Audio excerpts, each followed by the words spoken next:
Dragons are rising once again as the March 2025 set wave brings two more to the world of Ninjago. The question is, are they worthy additions to the collection? Well, stay tuned as I pit these two sets against one another to find out which is the best and whether you should buy them or wait to see what the summer 2025 set wave has to offer. First up is the Thunderfang Chaos Dragon, which clocks in at 668 pieces, includes 6 minifigures, and retails for $70. Cracking open the box and we've got everything we need to build this bad boy up. With 6 bags to build from, Thunderfang definitely has some fun and interesting techniques used to build his hunched over body, while the limbs are pretty typical for a Ninjago dragon. All built up, and Thunderfang gives off quite an imposing appearance with his red and purple colour scheme, plus chains hanging off his neck and arms trapping him to this little prison block thing. Someone's clearly been a very naughty boy, but whoever trapped him here was at least kind enough to leave behind some prismatic blades, which, when you insert into the little side build here, unlock the chains and set him free to unleash chaos once again. Ninjago certainly likes having an ancient evil just waiting for the main villain to unleash. At least it's not by a purple Englishman this time though. Thunderfang's mighty feet are finished off with big red claws and some stickers on top. The design of the legs is actually very similar to the Lightning Dragon from 2023, as the feet sit on 2 ball joints while the legs themselves are ratcheted on, so while they can get a lot of articulation at the top here, the feet can only really move side to side a little bit. These legs do look good though, with some spikes also protruding out the back there. As I mentioned earlier, the body has quite a unique appearance. The legs are attached to this big lower body section, which holds the tail on mixer joints using one of those new purple and trans pink storm pieces, which really does look pretty fantastic back there. Then there's a thin middle section which carries on the purple underbelly with some spikes on top as well where it connects to the upper body. This bit actually works really well as a place for you to hold onto Thunderfang as you swing him around into battle. The upper body is a thicker build again, and of course connects to all of the important stuff. The arms sit on ball joints, so of course articulation is plentiful. There's no movement in the elbows though, as you can see the core joints used there. To be honest, I'm not a massive fan of how bare this middle section looks. I think the arms could have been bulked up a tiny bit just to try and hide that gap. Also not a huge fan of the exposed studs on the forearm here. I think a few cheese slopes would have really finished that off nicely. The rest though, I really like. We've got those tan spikes coming out the bottom here, and also some on the shoulder, while stickers once again give the larger slope pieces a bit more detail. The big hands are on mixel joints with big claws that are also fully posable, meaning, among other things, he can grab hold of those chains in a desperate attempt to tear himself free. Behind the arms sit the mighty wings, which are also on ball joints. They can flop down into a fully resting position like this, or perk all the way up for flight, or anything in between, obviously. The big plastic sheets used here are swirling with red and purple storm energy, giving them a really chaotic appearance fitting for a Chaos Dragon. And hidden below them are some stud shooters. Each wing has one perfectly placed at the bottom, which can fire off 3 trans red studs at those pesky ninja. Let's try and knock them all down. To reload, simply slot the studs back into place like this, assuming you didn't lose them in the chaos of course. Finally, it's the thing that could make or break the whole model, the head, and this is definitely a good one. Of course, it sits on a ball joint surrounded by a big golden black collar, nicely decorated both with stickers as well as blades, crystal and chains. It just sits on a single bar piece like so you can adjust the height a bit or take it off entirely if you really want to let him loose. It takes a bit of fiddling, but you can actually get it to slide over the head without decapitating him as well. Thunderfang's face is printed on the upper jaw, giving him some eyes, although it's a bit hard to tell which ones are supposed to be the eyes or if all of them are. I think it's those lower pink ones, giving him 3 on each side, but I really can't unsee that first purple detail as the main eye. I think it's the black line near the front. My eye's just drawn to it. When it comes to minifigures, there's a decent selection, with this being another option for you to get hold of Lloyd and Nia in their storm suits. It also has Sora, but she's in her 2023 suit with a hairpiece. As for villains, Nokt is back as well, so if you don't want the combiner mech, this is another good option for you to get hold of what is a really brilliantly designed minifigure. It also has the Dragonian, who is identical to the warriors but with longer horns attached to the helmet, while Arin gets a brand new upper mask piece, which really just shows how good this new suit is. It's so much better like this than with that weird gold mask he had in the January sets, a real contrast to his first ninja suit, giving him the same silhouette but now with a pink dragon splashed on the front and a tattered black mask thrown on top. Great to get this horned mask piece in black as well, so hopefully more colours follow in the future. He's also equipped with this mysterious yellow crystal. The Thunderfang Dragon then, save for a few small issues I have with the elbows and lack of any real foot articulation, is a really solid set and definitely a fantastic addition to the world of Ninjago Dragons. For $70, it isn't a terrible deal, though maybe a tad on the pricey side, but it's definitely not the worst offender for Ninjago 2025. With all things considered, I'd say Thunderfang is a very solid 7.5 to 8 out of 10 set. But will the Arc Dragon of Focus prove to be better or worse? Well, at 869 pieces, it's the biggest of the two, and opening it up, we've got 7 bags, then a bunch more stuff hidden in this paper sleeve.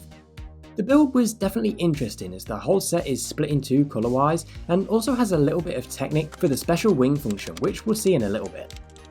All built up, and the Arc Dragon certainly has a unique look to it, being only the second Ninjago Dragon ever made to have 2 heads. Weird that we've got more 4-headed ones, but alas, it's significantly bigger than Kai and Nia's Fusion Dragon, but that doesn't necessarily mean it's better. The purple and tan colours do contrast each other well, and the gold accents I think work well for both of them, with a tiny bit of trans blue also speckled throughout. Of course, in contrast to Thunderfang, this one stands on all 4s at all times, and while the front legs can ratchet forwards and backwards and a tiny bit to the sides as well, the back legs are sadly stuck in place. The feet can move, but that is it. The shape and posability of the front legs does mean that you can get this thing to stand tall and mighty like this, or bring it down low like this, but that's all there really is to it. There's no way for their heads to get down to the ground, which means that Thunderfang has a clear advantage when it comes to snapping up food off the ground. This one does cover those core joints up much better than Thunderfang though, as you can see just using some Nexonite shield pieces and the little gliding wings. The bulk of the build is dedicated to the body, and it's certainly something.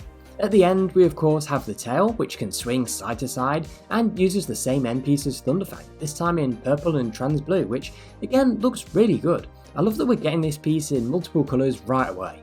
Moving on from that, and honestly it's a bit of a mess. I mean, the sides are well done with more of those shield pieces for texturing, but the top is all designed to accommodate the wing function. You push this piece of the body forwards like so, and the wings swing out to the side.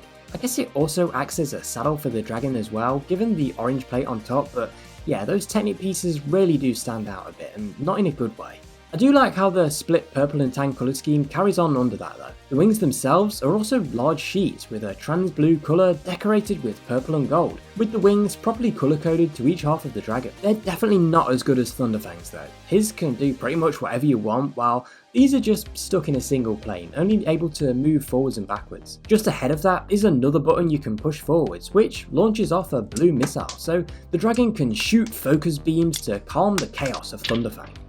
That big blue missile just slots right into the body inside the golden spinner crown. It's a weird place to put a missile on a dragon, and it does stick out the front a little bit, but I guess you can pretend it's like the glowing energy inside the chest before it shoots from one of the dragon's mouths.